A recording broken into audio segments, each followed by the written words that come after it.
compute all invariants of a given algebraic group. So first, let me recall the main theorem. Well, G is an algebraic group, and we pick a versal torsor, I, X. It's a versal G torsor.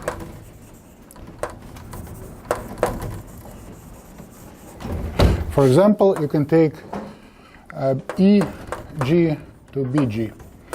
BG is the classifying space, but not necessarily. And then the statement is that if you do the invariance of degree D, any degree D of G with values in some Galois module M, then there is an embedding to the group of unramified elements of the variety X in HD of M, which is, by the way, a subgroup in HD f of X M. And if we use BG instead of X, then you get equality, even equality.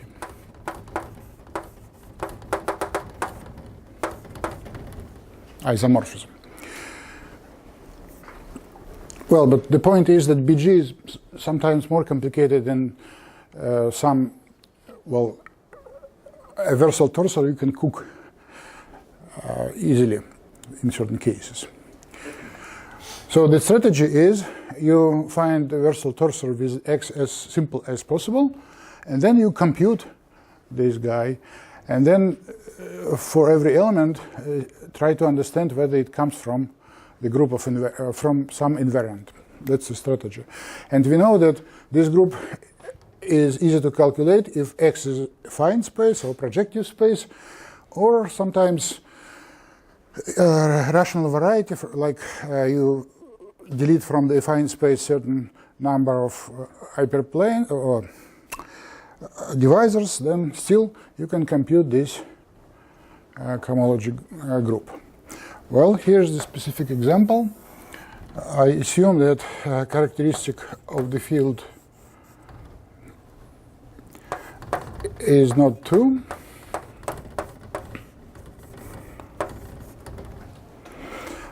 And let me assume that the base field is algebraically closed for simplicity.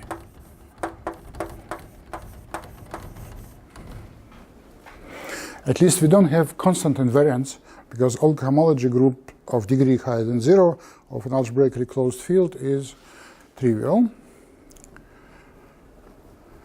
And I would like for the group take a very small group, the smallest non-trivial group, mu2. The group of roots of unity of degree 2, which is also isomorphic to Z mod 2Z under that assumption. Cyclic group of order 2. Let me also add the assumption that characteristic is 0, maybe even stronger. We don't care about bad characteristic situation. I already promised to ignore it, but let me just ignore it in a very simple way, assuming that f is characteristic 0. Well, first of all, what is a torsor for G? The torsor for G is, K. Mu2 is a group, is K star modular K star squared.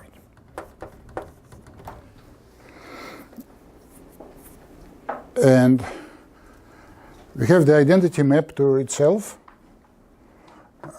Identity. And now we view this as the cohomology group.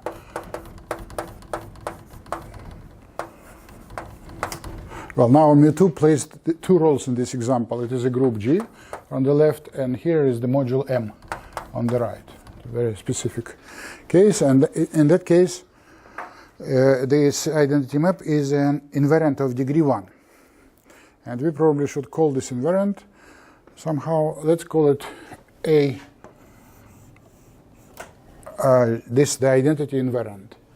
So it's invariant of degree 1 of that group G with values in mu2 in Z mod 2Z. So the element of the field modulo squares goes to itself, considered as a cohomology class.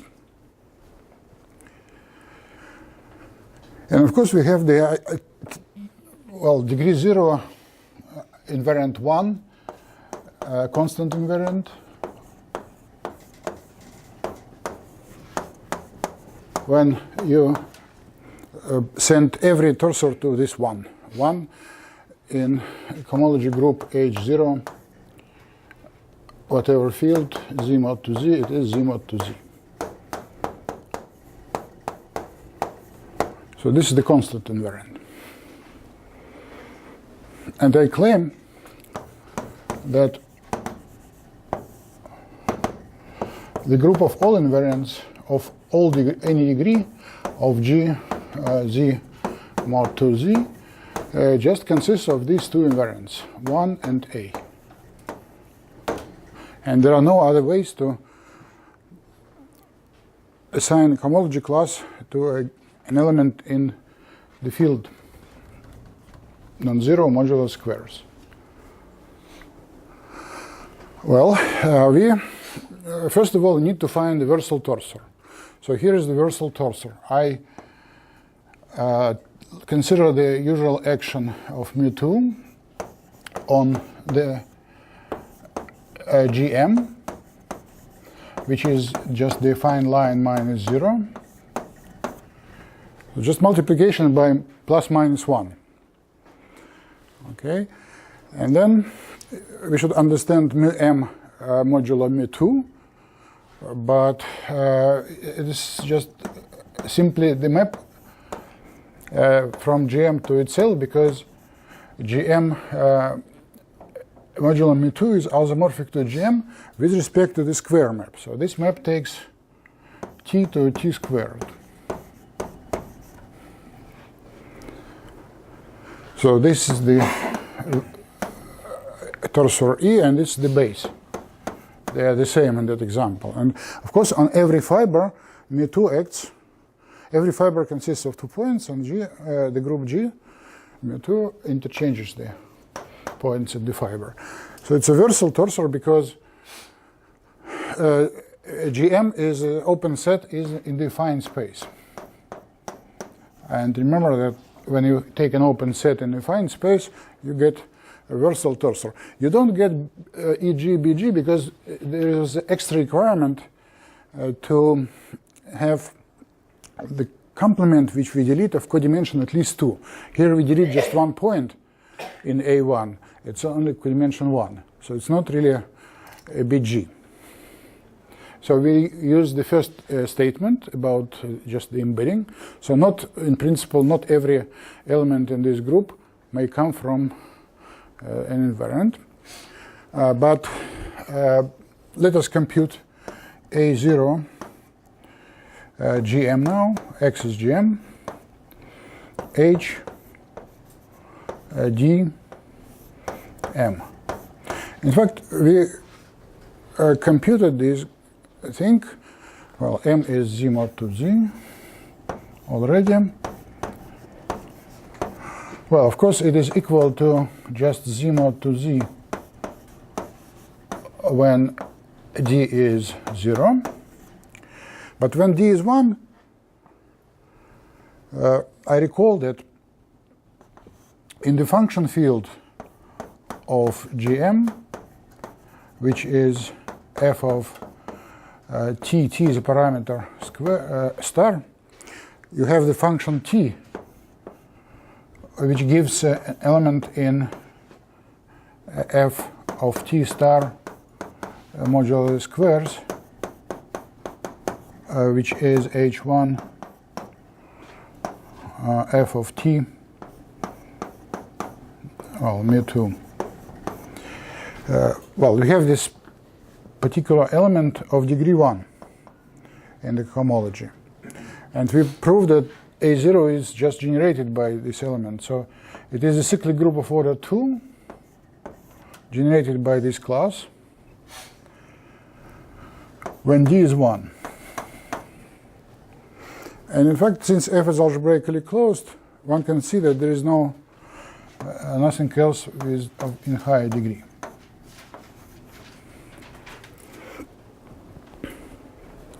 And now we are done because we have the two invariants already.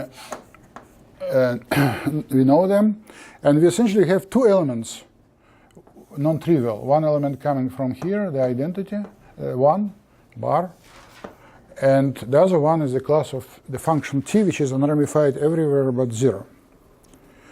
And then you look at the map from the invariance to A0, and you see that 1 goes to 1, and the invariant A above goes to the class of t, simply.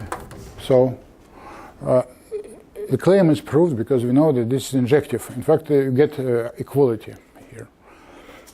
So we have computed all the invariants.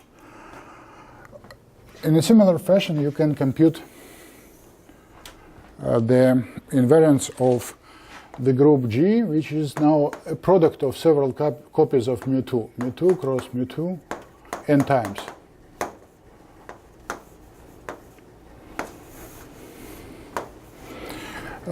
In this case, H1 KG is just a tuple of elements from K star modulo squares.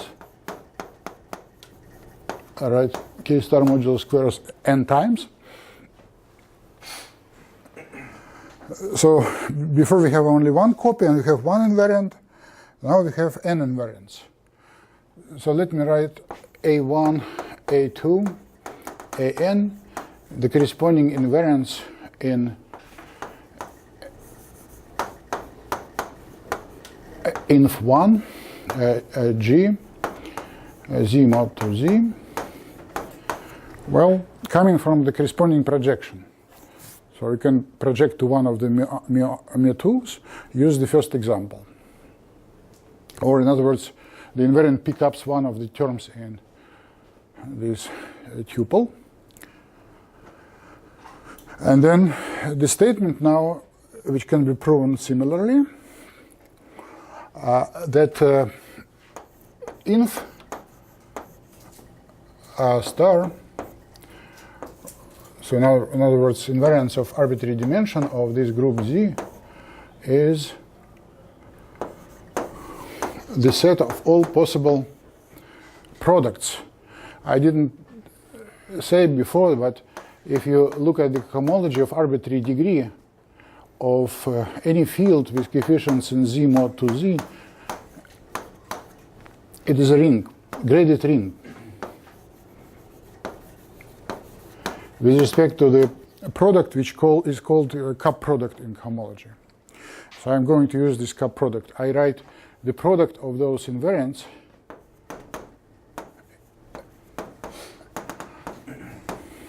of some of them for all choices of indices E1, I1 less than I2 and so on less than IK.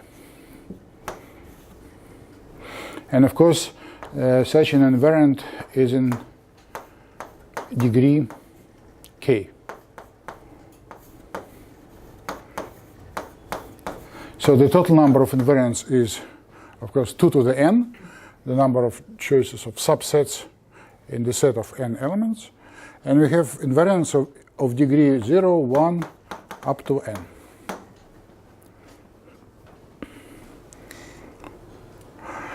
To do so, you just look at the corresponding torsor. It will be a modification of this one. It is Gm now to the n, goes to Gm to the n, which is the map you raise the square on each component. So it's going to be a versal torsor, and so on. You just compute an unramified cohomology of Gm and find that they are generated by the ring generated by the guys like this. The function t now sitting on the component any of the n components, so there will be n functions here. Okay. So the strategy is the same. You compute an unified cohomology and then try to understand which elements come from the invariants. In two of these examples, you have equality in the examples, but equality not necessarily always happens. Let me give another example. When G is the orthogonal group. In this case, if we replace the module by different one. Z mod to Z, no? Yeah, but now it's Z mod to Z. If you replace it by Z mod to Z. You might find some other invariants. Yeah, yeah. So now I compute only those invariants with Z mod to Z. Orthogonal group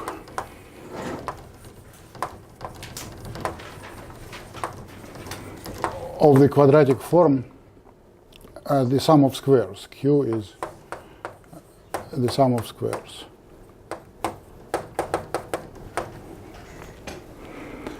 Well, we know that H1 K ON, because ON is the automorphism group of that quadratic form, is the same as a set of all non-degenerate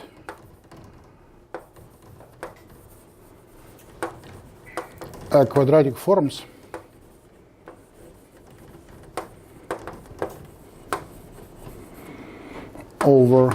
of degree of dimension n over field K.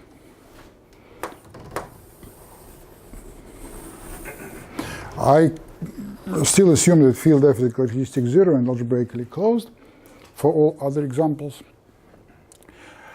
And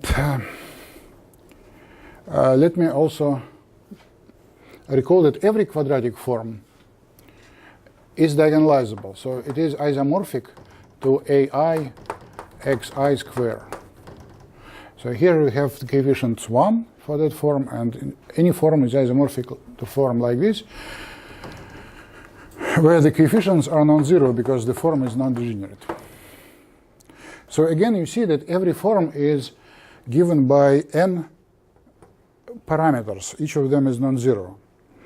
It's again very simple situation when the objects are parameterized by free parameters. There are no restrictions, relations between them whatsoever.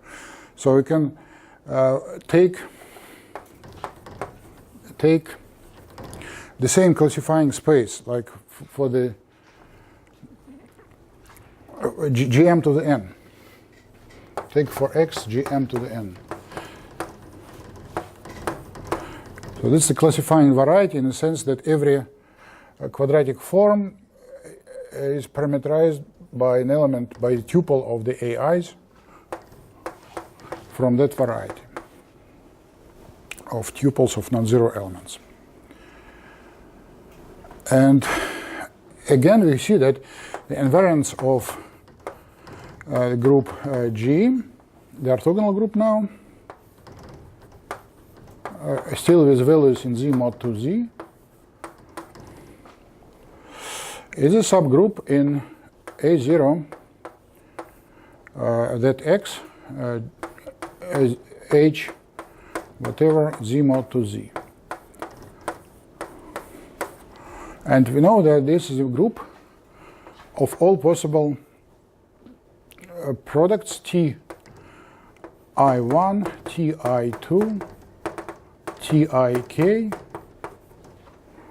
where Ti is the corresponding coordinate on the product, coordinate function on the product. Well, maybe I should write parentheses.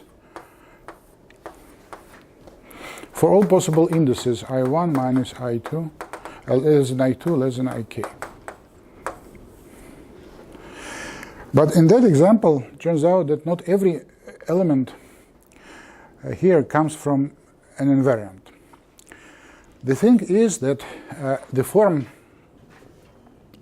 the sum of AI xi squared is isomorphic to the form a sigma of I xi squared, where sigma is a permutation of the coefficients. when you permute the coefficients, you do change the tuple, but you don't change the quadratic form up to isomorphism. So any invariant applied to any of these two forms should give the same value. In other words, in the image of this map, you will get only those elements that are symmetric with respect to the action of the symmetric group, which acts here also by permutations of the TIs. So I can write Sn here to indicate that we only do consider elements here unramified, fixed by Sn. So elements fixed by Sn. But what is fixed by Sn? The symmetric functions on the Ti. So if we write sigma k for the sum of all products of this form, Ti1, Ti2, Tik, for all I1 less than I2 less than Ik, just take the usual symmetric functions. Then you see that this set of Sn invariant elements here just consists of n elements, 1, then sigma 1, sigma 2, sigma n. The symmetric functions on the products. It's much smaller, so it has n plus 1 elements. The set of all product has 2 to the n elements. And it turns out that those symmetric functions all come from the invariants, which are called Stiefel-Whitney invariants. They were known, of course, much before cohomological invariants were defined in the theory of quadratic forms. So let me recall those Stiefel-Whitney invariants.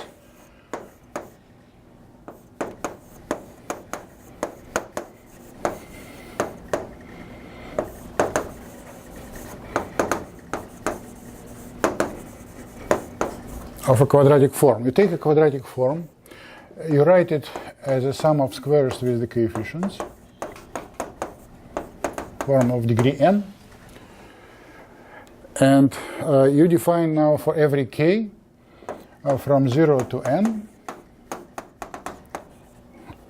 wk of q as the sum of all products of ai1, you take the classes of the coefficients, ai2, aik, for all possible indices, like that. And this, of course, lies in hk. We take the product of k classes of the field. Well, capital K is the form over capital K. So the coefficients are on some field capital K, z mod to z. So just take the symmetric function again of the on the classes of the coefficients. Well, those are called the Stiefel-Whitney classes or Stiefel-Whitney invariants. But now we can check that the Stiefel-Whitney class W k goes to sigma k. And though by the theorem you found all the invariants. So the statement now is that all the invariants of the orthogonal group with values in z mod 2z are the following, just all Stiefel-Whitney classes. The first class is 1, W0, then W1, Wn. So there are n plus 1 invariants of the orthogonal group. By the way, W0 is quite simple. Sorry, W0 is certainly simple. W1 of the form Q is just the sum of the classes of AI, I from 1 to n, and it is the same as the class of the product, A1, A2, AN. And this is the class of the determinant of Q. So the zero Whitney class is constant class 1, W1 is the class of the determinant in H1 K Z mod to Z, which is K star modulo the squares. So the determinant is one of the invariants which we already know. By the way, W2 is related to the Clifford invariant. Okay. You see, in all the classes, things are possible because we can compute the unramified cohomology of variety. Variety is simple enough. And unfortunately, if you pick a random algebraic group, whatever that means, then the classifying space is much more complicated. But unfortunately, we don't know in most of the cases whether it's rational or not. Probably the answer is no, but the problem is still open. So now, next example I would like to discuss is the example of the group PGLN. That's probably the most difficult and intriguing example. G is PGLN. And I recall that the torsors H1, KG are the central simple algebras of degree n over K.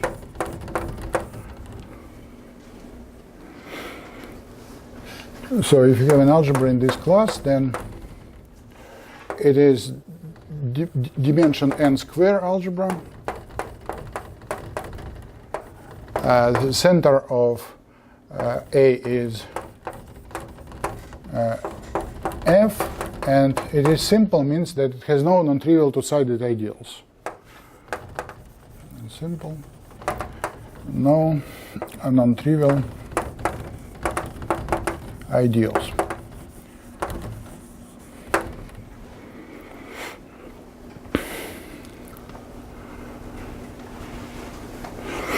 And also we know cyclic algebras I defined yesterday. Cyclic algebra, well, example, notation is ABN, where this is the central simple algebra of degree n, generated by xy with the relations x to the n is a, y to the n is b, and yx is root of unity, which you should fix. And it's in the ground field because the field is algebraically closed, xy. So that's a cyclic algebra.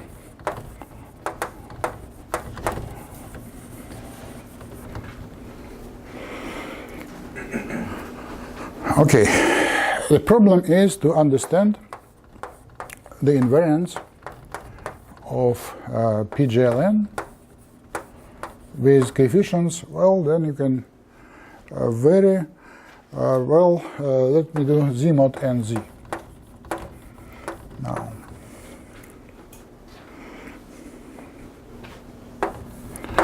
and very few things are known. And let me just list all the things known and then explain why this problem is difficult in general. So we're looking for homological invariance of a central simple algebra. Well, there is the identity invariant. Okay, how would I write this? Okay, ID. It is degree 2 invariant of PGLN Z mod NZ, which takes any algebra to its class in the Brauer group. And And the Barrow group is actually, it is in the nth part of the Barrow group of K, which is H2, K mu, n, but also the same as H2, K z mod n z, because we identify by the choice of a root mu n with the cyclic group z mod n z. So identity invariant of degree 2. The question is whether we have other invariants of central simple algebras of degree n. In one case, we know that there are no other invariants, namely, if n is square free,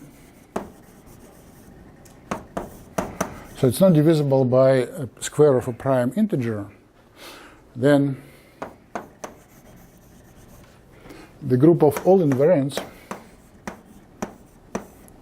PGLN z mod nz, the group of all invariants is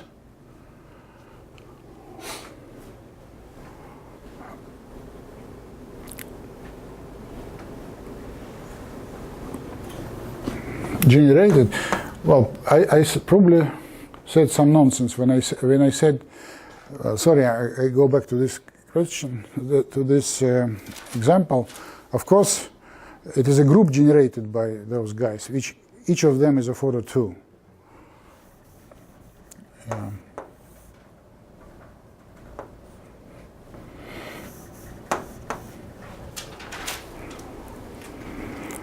The same was the previous example, so the group generated by this. So all linear combinations with z mod 2z coefficients. So we have n plus 1 invariants, so the total number of elements there are 2 to the n plus 1. And this is the basis, not just all the invariants, but the basis, z mod 2z basis in the group of invariants. The same thing is in that example. You have a group generated by the trivial invariant and the identity invariant. So you can write this as z mod nz times 1 plus z mod nz times the identity. N square invariants, a linear combination of the two. Well, the thing that there's only one non-trivial invariant, identity. Well, the reason this holds, it is exactly because the classifying space is simple in that case. Well, let me explain what happens when n is p, just prime integer. And in fact, the general case can be reduced to that case. A general case of a non-square free, of a square free integer. Well, yesterday I mentioned the problem still open whether every algebra A is cyclic in that case. And it is not known in general, but we know that this is true over some extension of degree prime to p. And when you do calculations in z mod pz, p is prime, the other primes are ignored. So we can essentially assume that every algebra is cyclic. And then the classifying space is just given by 2 parameters. Again, for the classifying space, you can take gm squared, because the parameters should be non-zero. And in gm squares, you have, in the unramified homology, 4 elements. 1, then in our previous notation, T1 corresponding to A, T2 corresponding to B, and then the product T1 times T2. This is the basis in A0 X H Z mod NZ.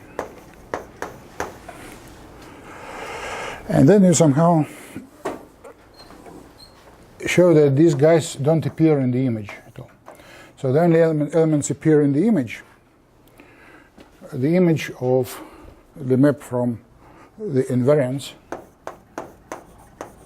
of PJLN Z mod NZ in here are the linear combinations of these two.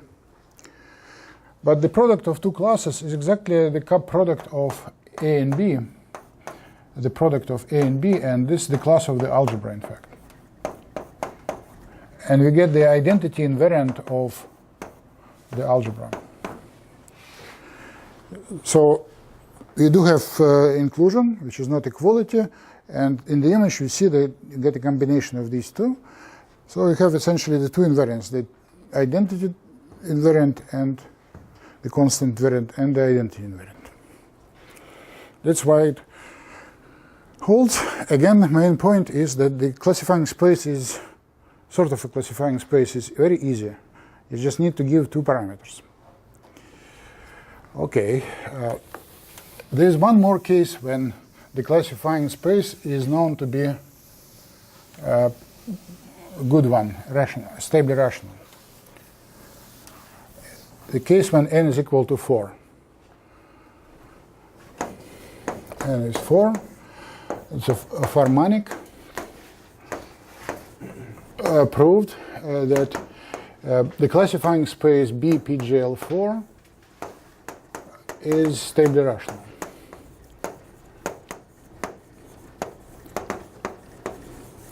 Well, it is stably rational, but not that simple. Nevertheless, you can calculate, again, the unramified cohomology, and you can prove that the invariance of PGL4, well, now I only consider Z mod to Z invariance,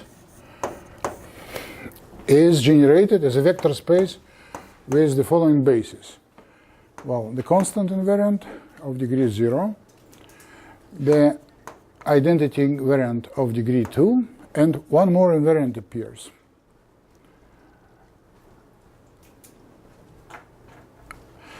And it is invariant discovered by Rost, Ser, Tignol, degree 4 invariant.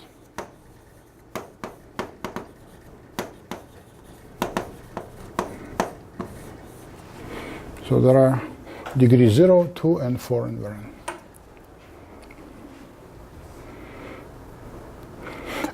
Well, in one case, this invariant is simple to calculate.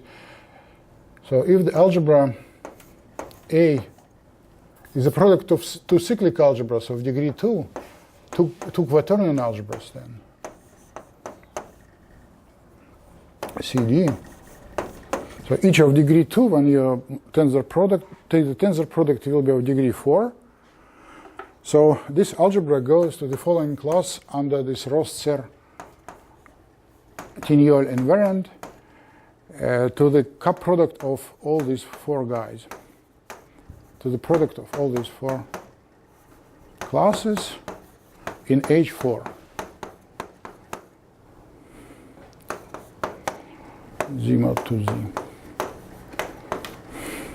But we know that not every algebra of degree 4 is of this form, but nevertheless the invariant can be extended to all the algebras of degree 4. And this is the end of the story, because in all other cases, when n is not square free and different from 4, people would expect that PGLN is not retract rational. But that is unknown for any n. So this conjecture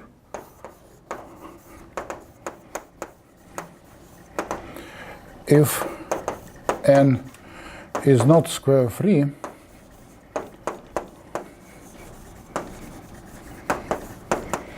and different from 4, then PB B PGLN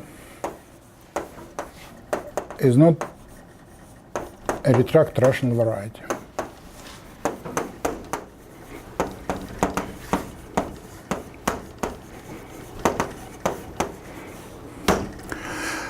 Well, I recall that in order to prove this conjecture, it is sufficient to find an unramified invariant.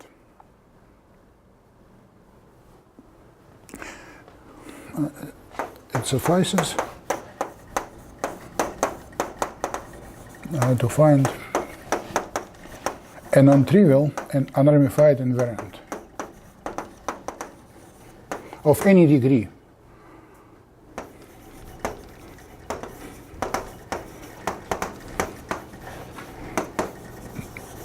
Of PGLN.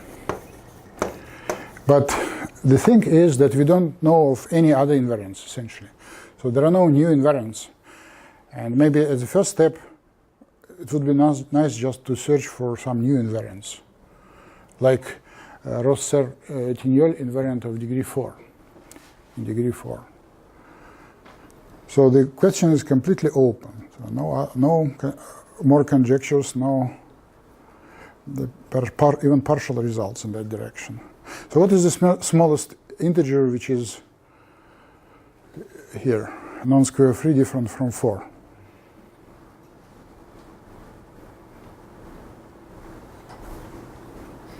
It's 8. So PGL8 is the first group suspicious, well, at least for which you don't know anything. And so, in other words, we need to consider algebras of degree 8. And just when you practice with the algebras of degree 8, you see that they are very complicated. They probably cannot be parameterized by algebraically dependent parameters, like algebras of this form. You see A, B, C, D are completely independent. So, and this should be this is an indication of the fact that the classifying space of this group is not retract rational. They cannot parameterize by rational independent variables algebras of degree 8. That's the thing. But it's unknown.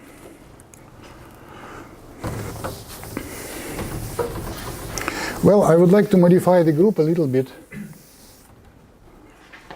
Now, it's still similar to PGLN, but I pick two integers, n and m. M divides n. In this case, mu m is a subgroup in GLN. And we can form the factor group GLN modulo mu m. The reason I'm doing this because the torsors for that group are central simple algebras of degree n and exponent dividing m. So algebra here has the property that degree of A is n, but then exponent divides m means that in the Brauer group, when you multiply by m the class of the algebra, you get 0 in the Brauer group. And the Brauer group consists of classes of algebras, and class has order dividing m. So A has order in the Brauer group dividing m.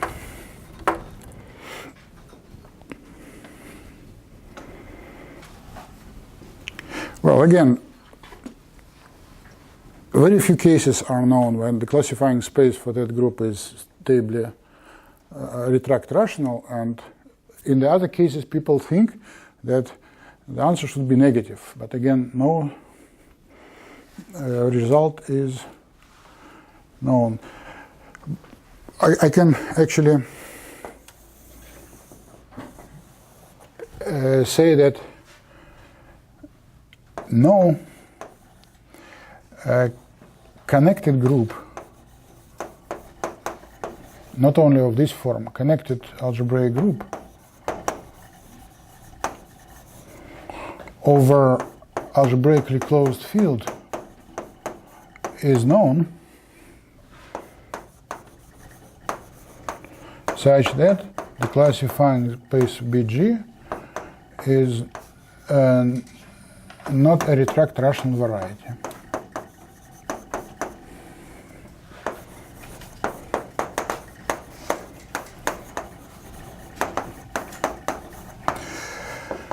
The problem is very badly open in that case. So if you have a group, if you either see the classifying space is retract rational variety, that's exactly the case when the torsors, in this case the algebras with these restrictions, can be rationally parameterized by independent parameters. If you don't see it, probably the classifying space is not retract rational, but we don't know a single example of that. So what are the cases when we do know that the situation is good, the classifying space is nice, and in those cases we can compute all the invariants? Well, of course, when n is square free is nice, but I would like to just go beyond this case. Well, let's take n 4.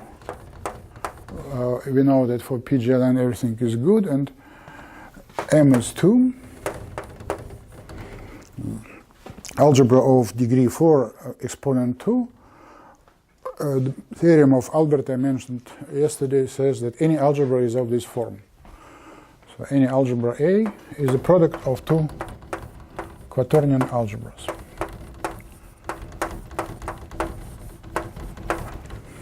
So we have 4 algebraically independent parameters.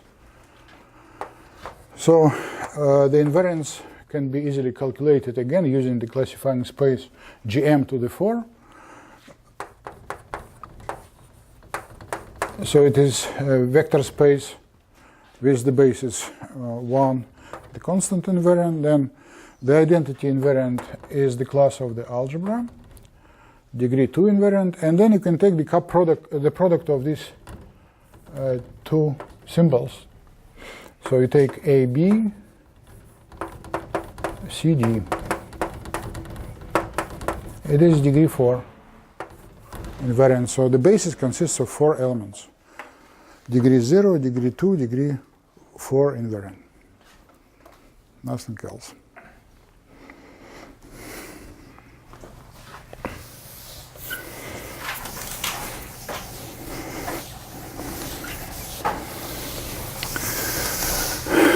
And the case when n is 8, still m is 2, algebra of exponent 2, degree 8. Well, of course, you can take similar examples like AB, 2, CD, 2, EF, 2. But it is not true that every algebra is of this form. There are some other algebras. And that was classified by Tignol.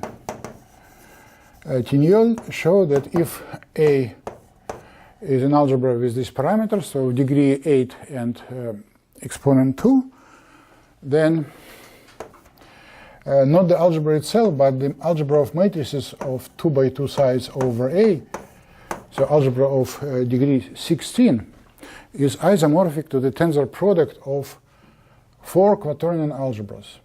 So let me write tensor product from I from 1 to n, well, xi, yi, 2.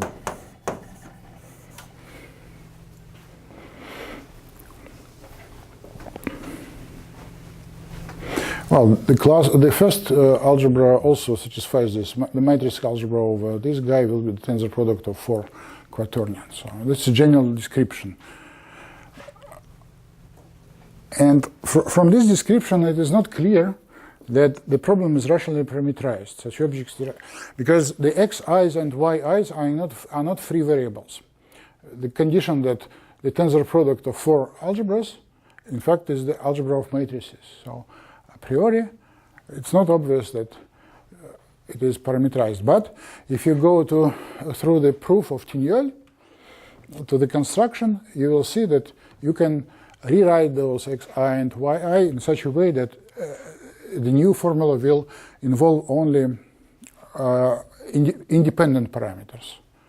So his proof gives us the fact that B, G, in this case, is in fact retract rational.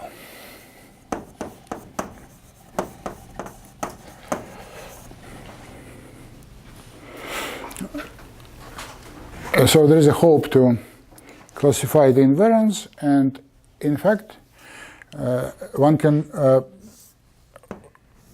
completely compute the group of invariants of such a G, Z mod 2Z. So this is due to Beck and myself. And the answer is, this guy is spanned by the following basis. Again, 1, degree 0, invariant, then the identity. And then the two more invariants. You can take these four guys, you write M2 of A in this form, and then you take the sum of all quadruples E, I, Y, I, X, J, Y, J, for all I less than J. So this degree 4 invariant, and one more invariant, degree 6, the sum for all I less than J less than K, but there are very few triples like this, Xi, Yi, X, J, Yj, X, K, Yk, to the degree 6 invariant. And that is all we have, I think.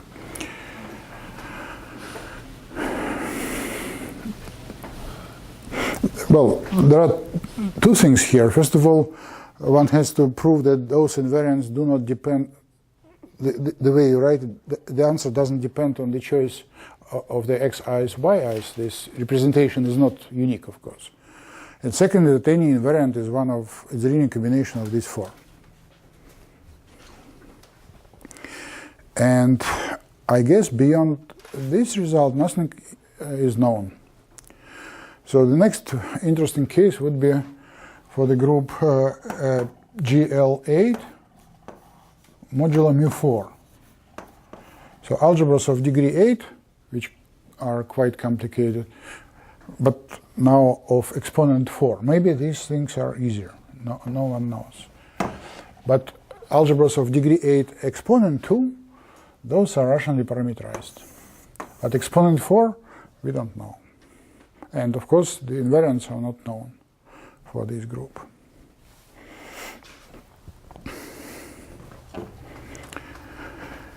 So that was about all invariants of a single group. If you're lucky, and very few cases, you can compute all the invariants. Well, maybe you can try to compute invariants of small degree better than arbitrary degree. For degree 1, I already mentioned that existence of degree 1 invariants are related to the fact that the group is not connected. So next interesting case, degree 2. So degree 2 invariants.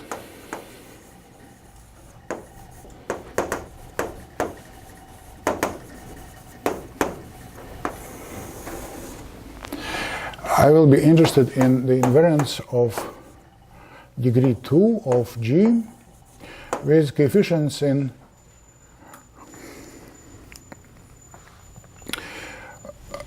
all the roots of unity.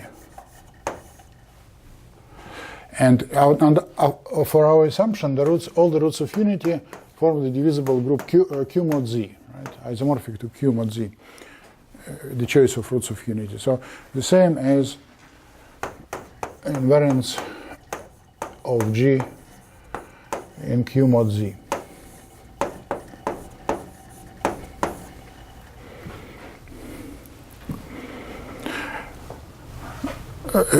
Q mod Z is a union of cyclic groups, so of course you can look at the invariance of the group G is in the cyclic groups, which I write 1 over nz mod Z, and Q mod Z is the union of those. And it turns out that the group of invariants with coefficients in Q mod Z will be the union of invariants with coefficients in cyclic groups. So well, if you know each that group with values in Q mod Z, you can know all these, and conversely. Okay.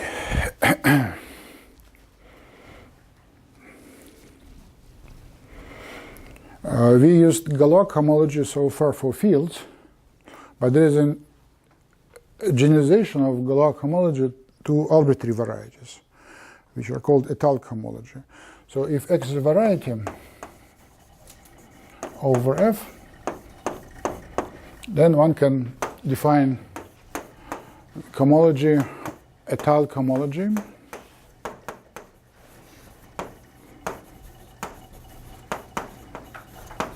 of X with values, well, in some Untitled sheaf, but for us we will need Q mod Z things. So these groups coincide with the usual Galois homology if X is a field. So if X is a spectrum of a field, then it is the usual Galois homology.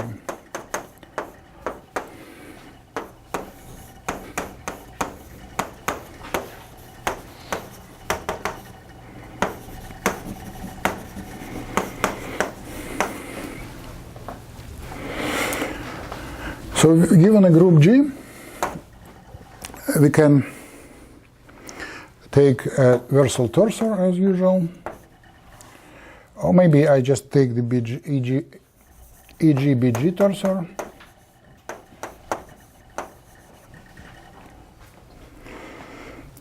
And we know that the group of invariants of degree, well, any degree, but we are interested, okay, any degree D, with Q mod Z coefficients, just the unramified homology of BG of HD Q mod Z. Okay. But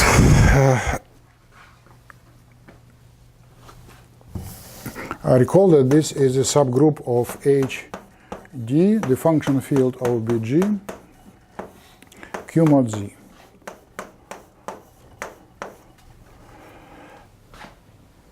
Well, we can write Galois homology of Untitled homology, sorry now, of BG, of the variety Q mod Z. It maps to the Untitled or Galois homology of the function field of BG, and the image is inside the unramified guys. So we always have a homomorphism from that group to A0 BG.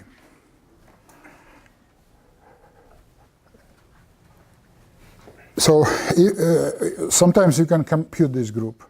So the corresponding invariants arise. And Serre calls such cheap invariants. Cheap because, well, you obtain them from the classes of Untitled homology on BG. So the image consists of cheap invariants.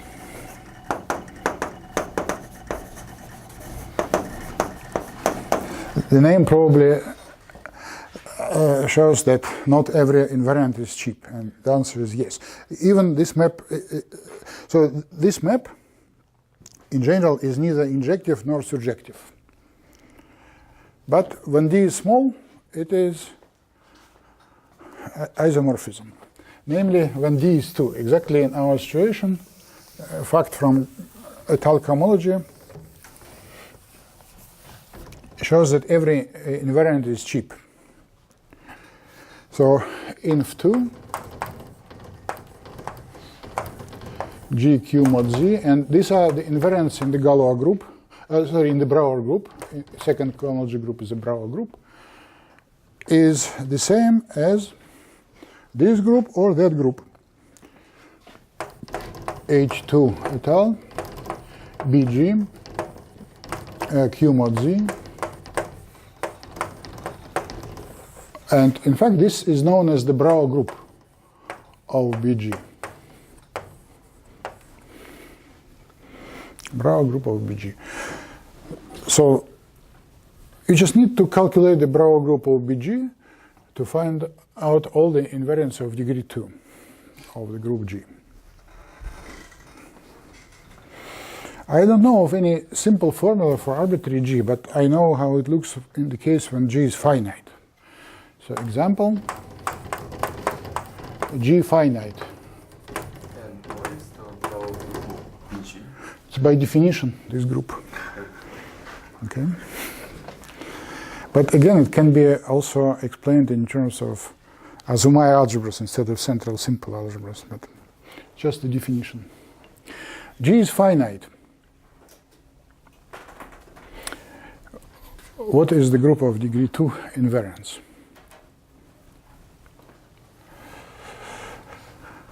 Well,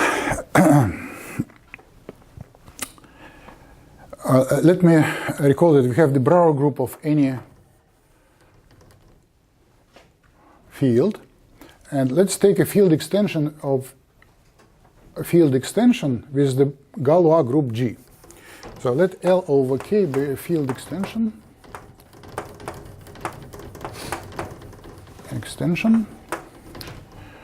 with the Galois group G. Well, we can take the Brouwer group of K, which is H2 K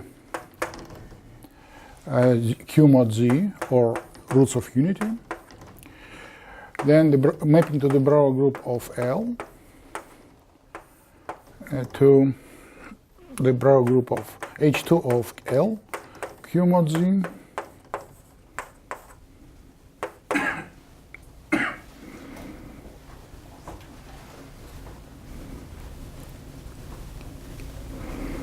And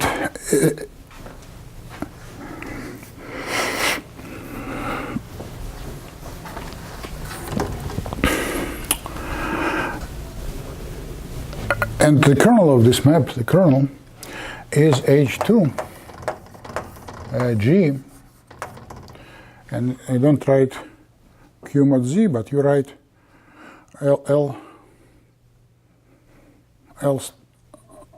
star here. So this sequence is exact. So this is known, just known fact about field extensions. But now I have an extension which is not a field extension. EG over BG is also a sort of a Galois extension. G acts on BG, on EG with the factor variety BG. So it's a Galois extension in language of schemes with Galois group G.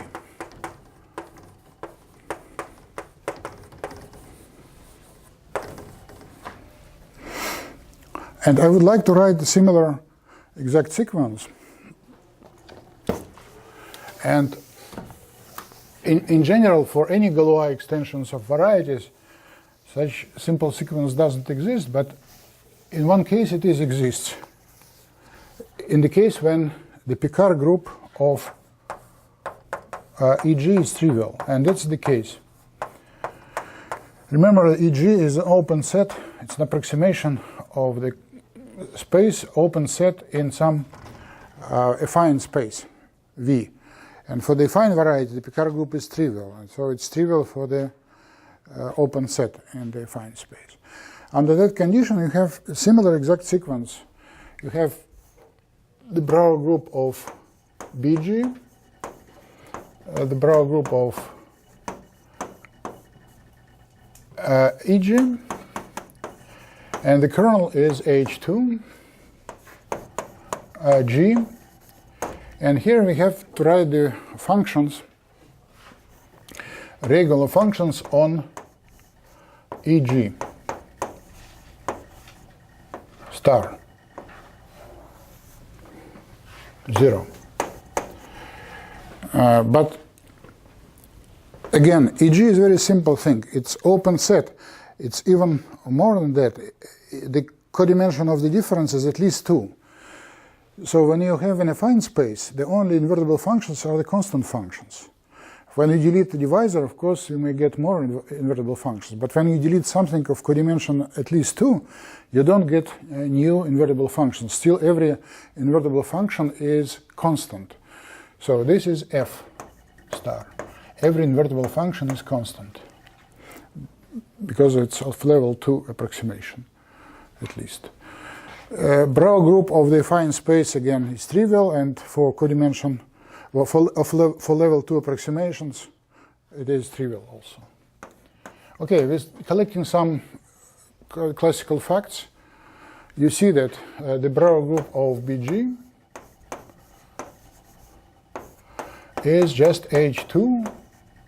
That's exactly what we want, because it is just inf2, right?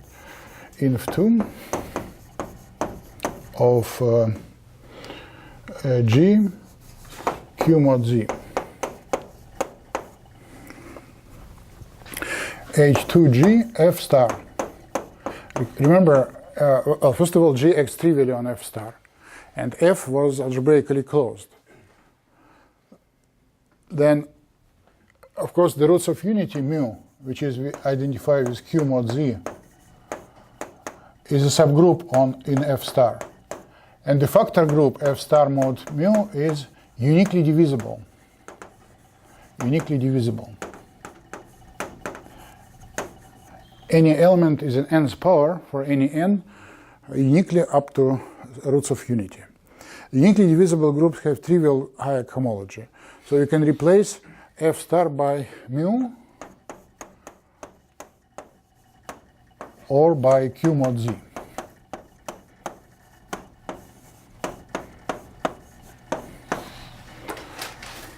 So we got very simple formula. I think this formula was discovered by Bogomolov.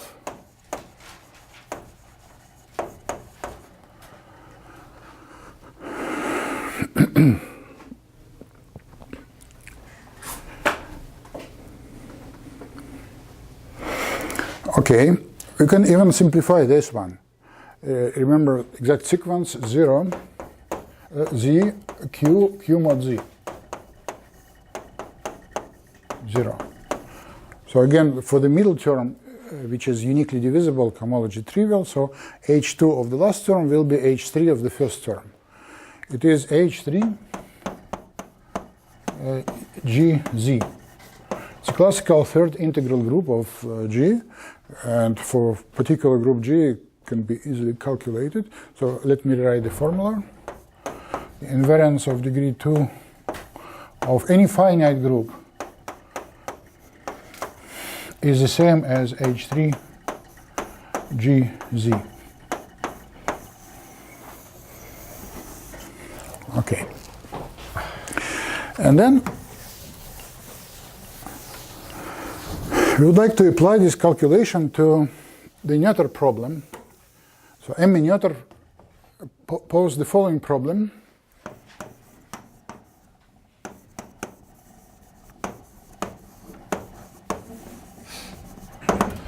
You take a finite group G, and V is a representation of G.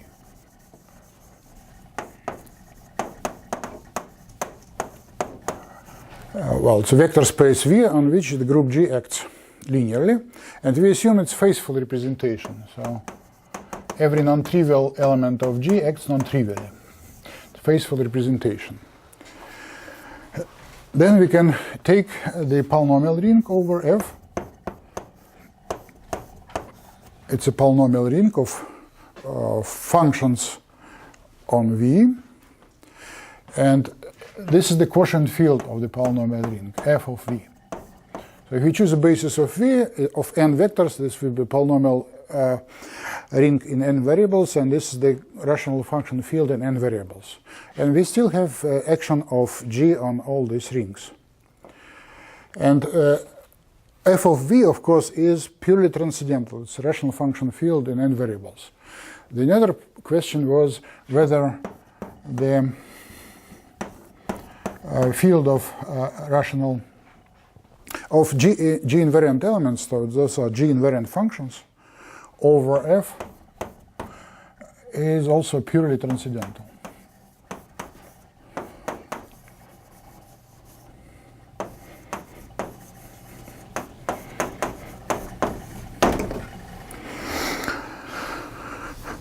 Okay, we can reformulate this problem in terms of the varieties. So f of V is a version of the classifying space EG. EG is in fact approximated by the spectrum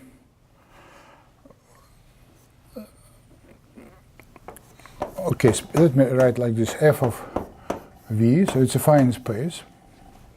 It's in a fine space, and BG is just EG modulo G.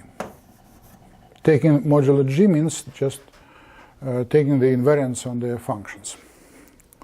So the question whether this variety is stably rational or rational. Is this rational?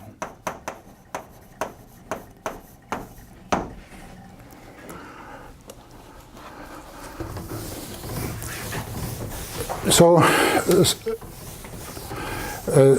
Saltman in the 90s, 80s actually, 80 something, decided to calculate the unramified invariants. We have the whole group of invariants here, but which of them are unramified?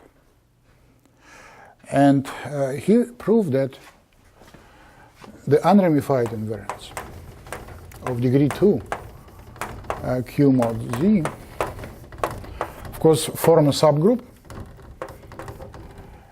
which is the kernel from the map from H3GZ to a direct sum of H3BZ,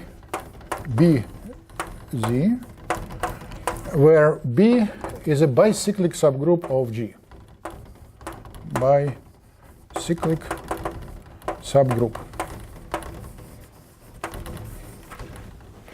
Bicyclic subgroup is a group, abelian subgroup, which is generated by at most two elements. So cyclic or product of two cyclics.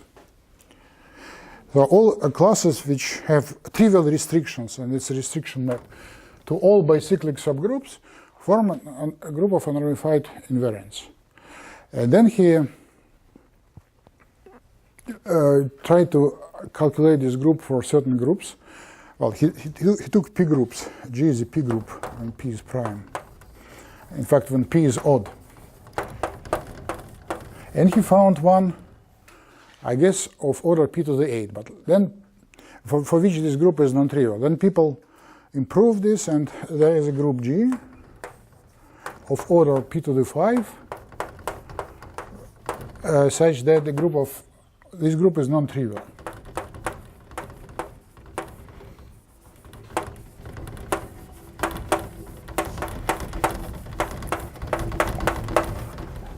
And this implies that for such a group, BG is even not a retract rational.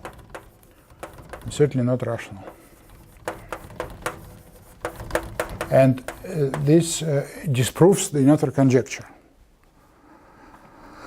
Later, people proved that if the order of G divides, p to the 4, so it's smaller than this number, then BG is retract rational. So it's really the smallest example. It's not every group G, but some group G of order p to the 5. But it doesn't work for groups of smaller order.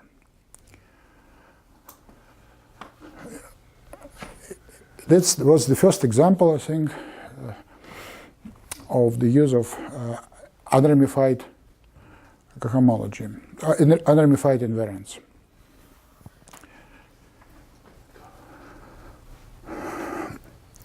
Well, that was example of a finite group. Now maybe I will do briefly the case of semi-simple groups. Second example, when G is semi-simple.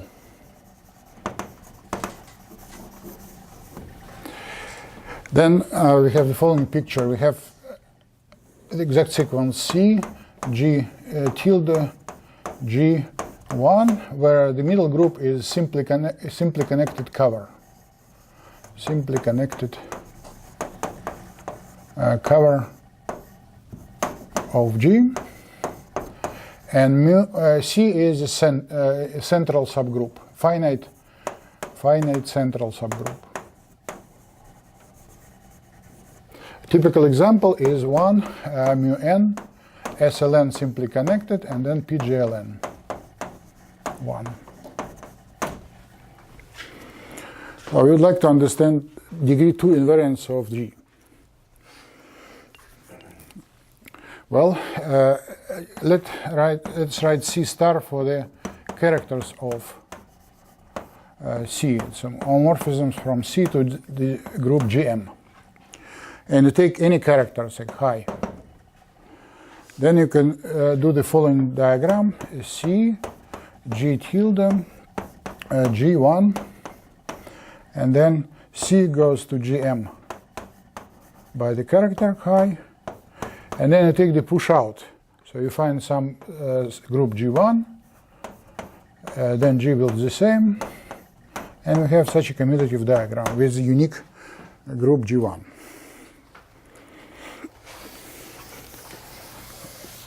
Then you choose any field extension, K over F, and you write the connecting map for the bottom exact sequence in the diagram. H1 K G goes to H2 K GM. And this exactly is the Brouwer group of K, or can be written as H2 K Q mod Z. So this is degree 2 invariant. So this is an invariant in inf2 G Q mod Z.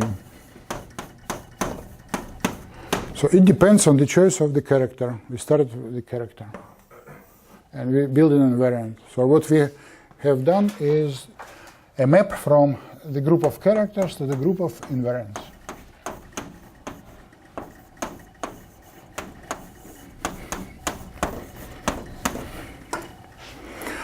And the theorem is that this map is an isomorphism. So every degree 2 invariant is of this form. As explained, it is given by the connecting map. And then the next question to understand which invariants are unramified. And then Bogomolov showed that the group of unramified invariants for this semi-simple connected group is 0. So you cannot use the Saltman's trick to disprove the conjecture, to prove that, to find an example of the group G with BG not retract rational. So it doesn't work, and I said the problem is still open. What one can do, one can try to look at the invariance of higher degree, invariance of degree 3, but people so far were not able to find any non-trivial unramified invariant, maybe invariance of degree 4. So it's still unclear. But it's the direction to work in. So try to find a non-trivial unramified invariant of some degree, which will immediately give an example of the group with the classifying space BG, not retract rational variety. Okay, thank you.